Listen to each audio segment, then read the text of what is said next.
para que vean la inmensidad del océano.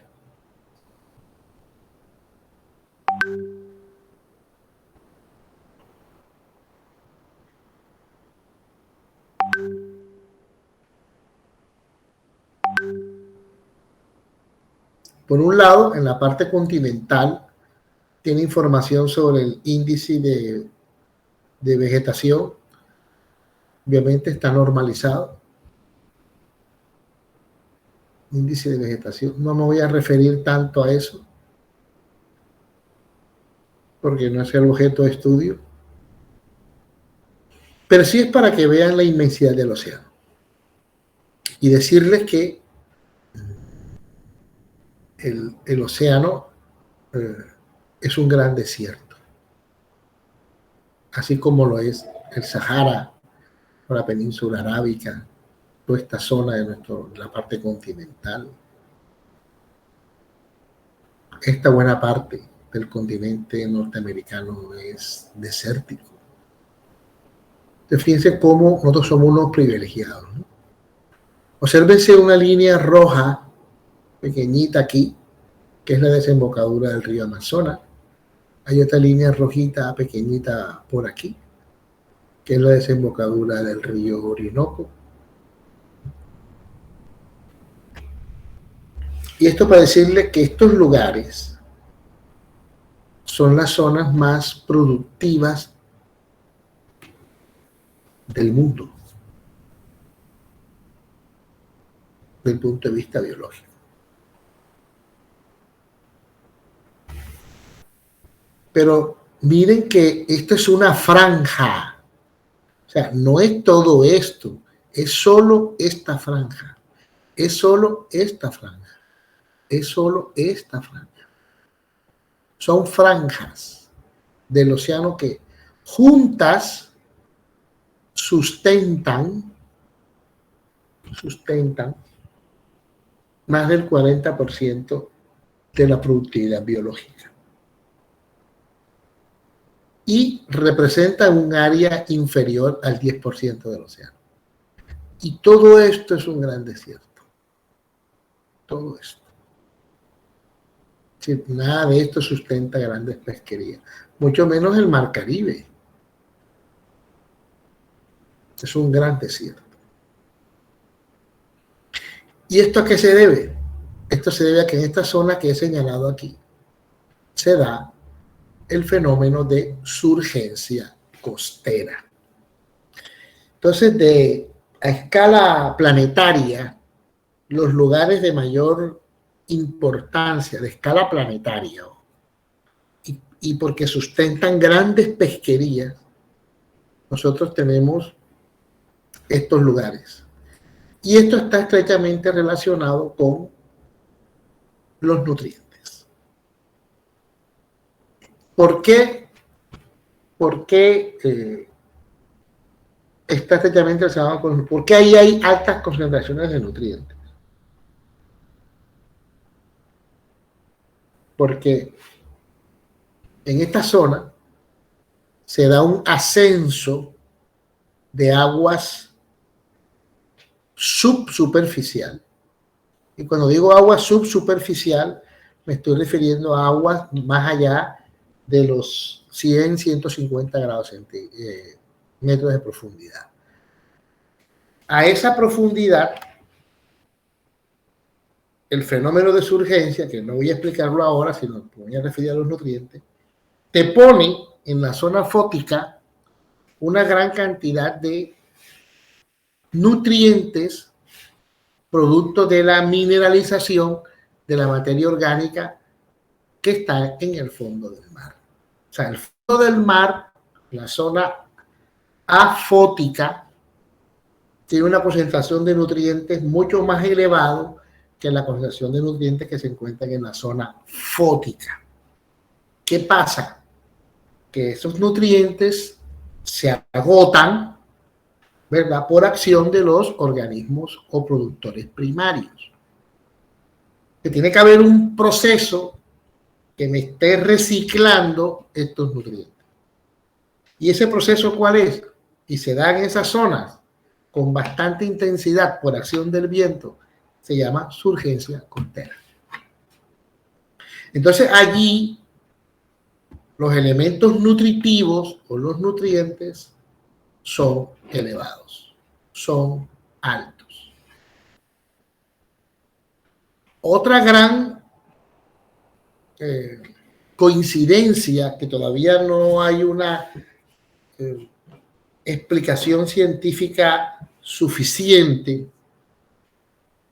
es que paradójicamente las zonas litorales de mayor productividad biológica en el mundo, mientras que en el océano, en la parte del océano hay una elevada productividad, la parte terrestre de ese litoral costero hay un desierto o hay una zona desértica.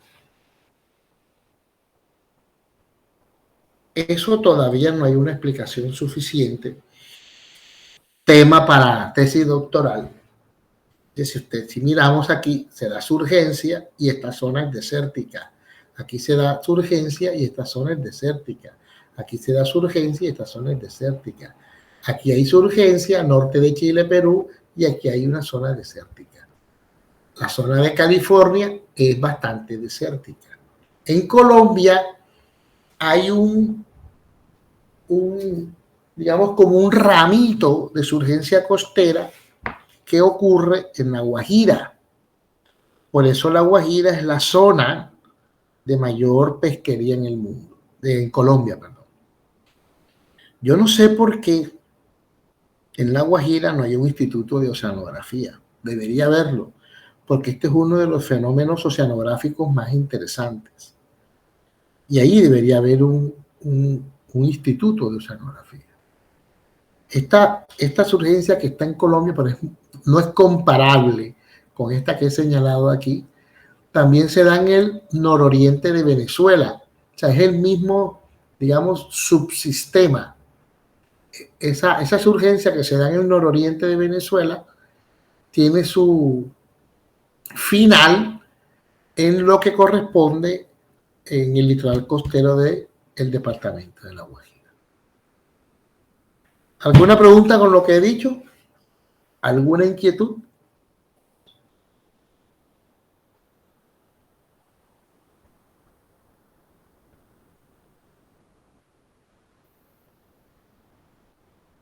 Bueno, entonces sigamos. Profe. Sí. Yo sí tengo una pregunta. ¿Por qué cree usted que se da ese fenómeno de que donde se presenta una urgencia hay zonas áridas? Pues yo no he estudiado el fenómeno, lo que te puedo decir es lo que he leído, pero no es una razón suficiente, aunque tiene un poco de lógica. ¿Verdad? La razón es como estas urgencias, el motor es el viento que corre paralelo a la costa, pues se cree que hay un efecto negativo todavía no definido. Estamos hablando de fuertes vientos que tienen un comportamiento estacional, ¿no? Son los vientos alisios. Esos vientos te producen un efecto negativo tanto a nivel atmosférico que arrastra por un lado, ¿verdad?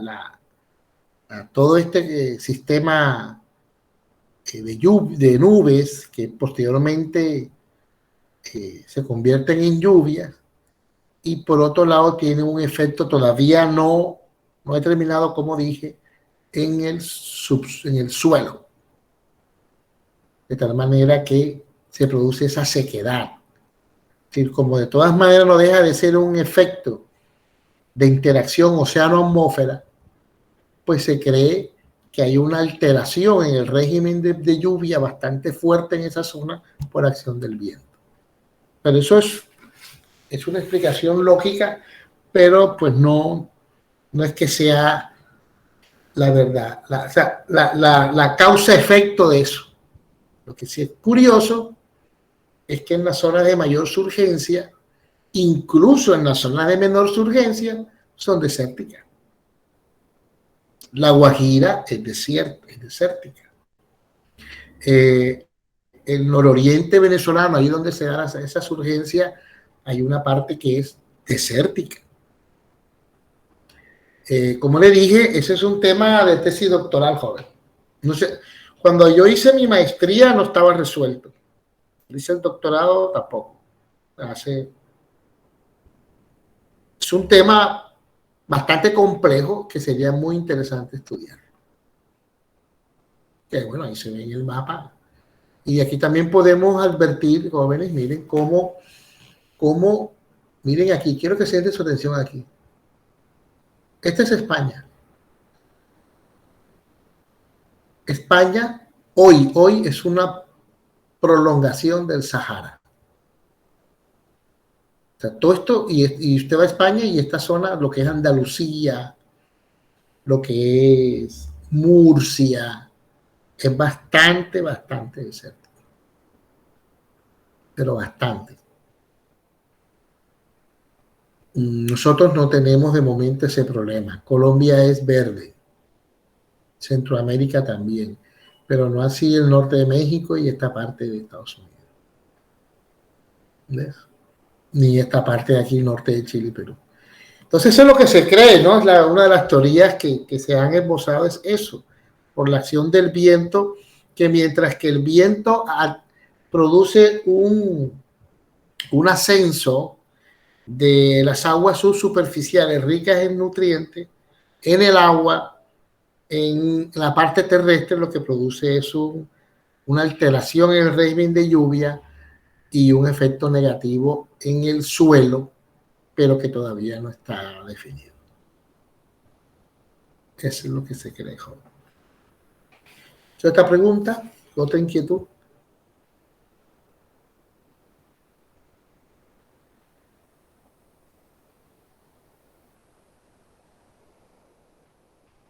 Bien. Entonces, ¿cuáles son esos elementos nutritivos? Elementos nutritivos. Como elementos tenemos el carbono, el nitrógeno, el fósforo, el oxígeno y el azufre como elementos. ¿Cuál es su importancia? Es decir, la química marina, ¿para qué estudia los elementos nutritivos? Pues sirven como indicador de la calidad del agua. Por ejemplo, si usted está interesado, vamos a poner, por ejemplo, aquí. Esta es una bahía. Imaginemos que usted está interesado aquí o aquí, donde usted quiera.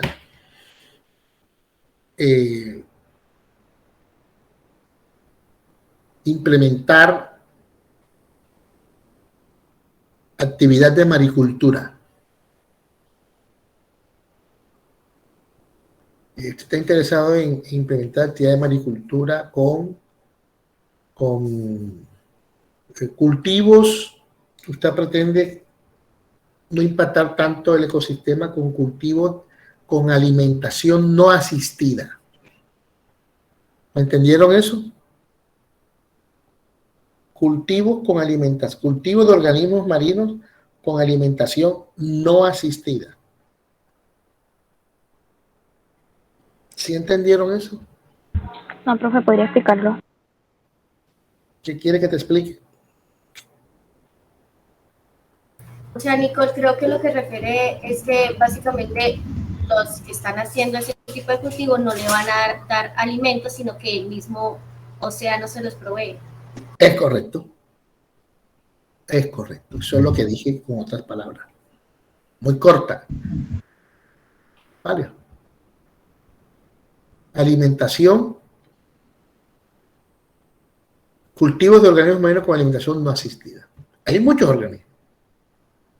Sobre todo los filtradores. Para eso te tienes que echar mano de la química marina y determinar la calidad de los nutrientes. Es decir, si esas aguas son ricas en nutrientes. Esa es primera importancia para la gente piensa que como es agua, pues tú puedes cultivar ahí. Porque es agua, como de pronto en la tierra, como es tierra, yo puedo ir sembrar lo que sea y que me va a crecer. Lo mismo hay que aplicarlo al océano.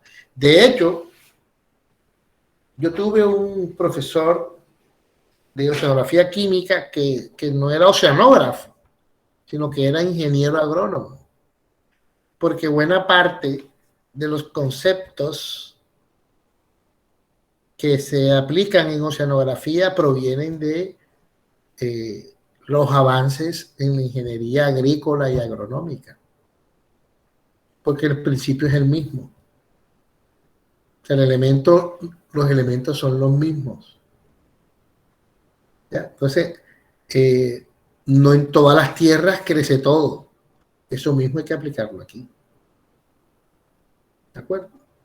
Entonces, eso hay que tenerlo muy claro. Hay aguas ricas en nutrientes, hay aguas no ricas en nutrientes.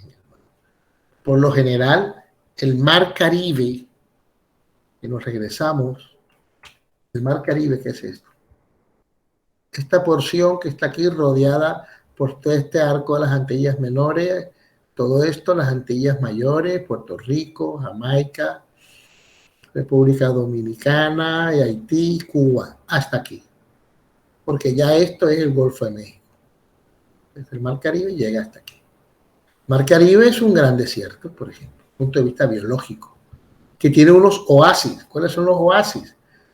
Pues en algunos lugares que hay praderas, ¿verdad? Fanerógamas, y en otros lugares que hay todo el sistema coralino. Son, digamos, los oasis del océano. Entonces, ese trabajo hay que hacerlo, determinar la composición química, las concentraciones y cómo es su variación en el tiempo y en el espacio para yo tomar esa determinación. Que es lo mismo que se hace en la Tierra. Se hace un análisis de suelo, se mide cuál es el grosor, el espesor de ese suelo, se analiza cuál es su capacidad de intercambio iónico, se determina la calidad de su granulometría, de su porosidad, etc. Una gran cantidad de variables que te garantizan la productividad. Dice, bueno, este suelo es apto para cultivar tales tipos de plantas o de cultivos.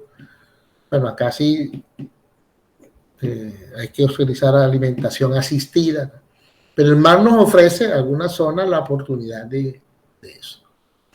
Entonces eso sirve para eso, ¿no? También sirve para que si tú determinas que en ese lugar es rico en nutrientes, pues es un lugar que tú puedas considerar preservarlo.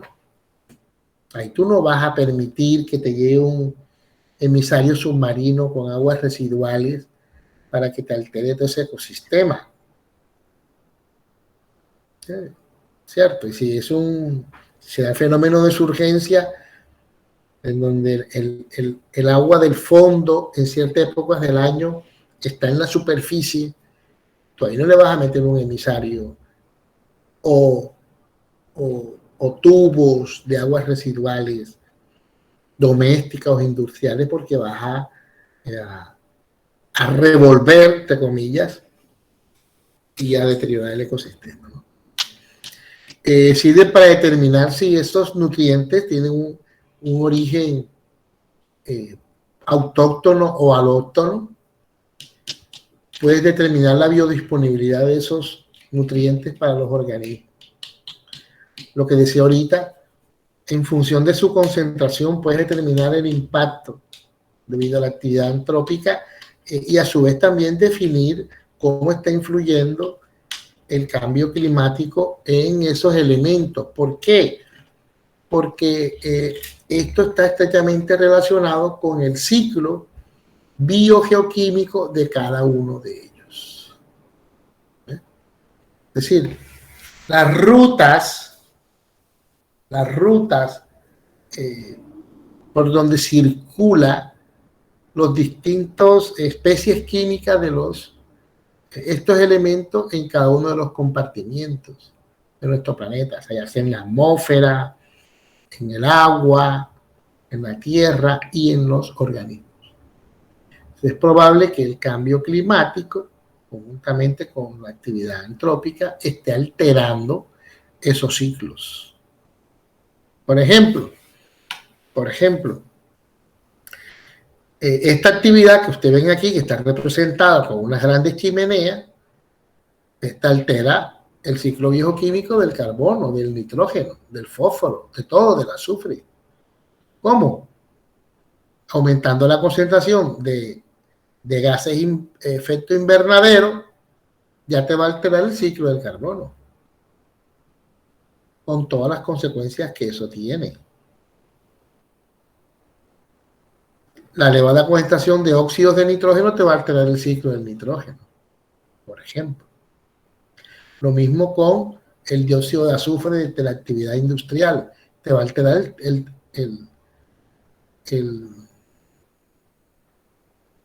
ciclo del azufre, que es indispensable para la síntesis de algunas proteínas que tienen en su composición química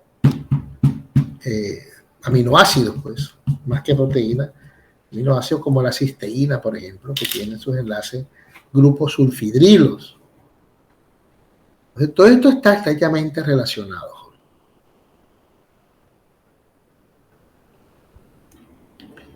Bien, usted lo que estaba diciendo, ¿verdad? Que los ciclos biogeoquímicos, la ruta, la atmósfera, en el agua, en la tierra y en los organismos.